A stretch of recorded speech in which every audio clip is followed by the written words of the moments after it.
Kinilala ng kampo ni Vice President Sara Duterte ang naging pasya ng Senado na i-archive o pansamantalang isantabi ang impeachment case laban sa kanya. Matapos ang 6 na oras ng deliberasyon, 19 na senador ang bumoto pabor sa pag-archive ng reklamo laban kay VP Sara Duterte. 4 ang tumutol habang isang nag-abstain. Ang desisyon ng Senado ay linsunod sa naging ruling ng Korte Suprema na nagsabing premature ang pagpapadala ng articles of impeachment sa mataas na kapulungan.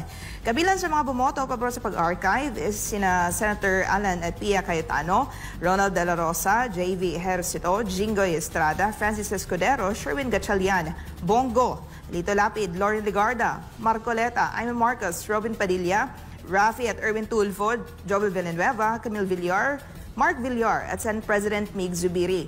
Tumutol naman sina Senators Bam Aquino, Risa Hontiveros, Kiko Pangilinan at Tito Soto habang nag-abstain si Senator Ping Lacson. Sa maikling pahayag, sinabi ng legal team ni VP Duterte na kanilang kinikilala ang naging pasya ng Senado at sa ngayon ay tututok na sila sa pagtalima sa utos ng Korte Suprema at ito ay ang pagsusumite ng kanilang formal comments sa inihayang motion for consideration ng Kamara.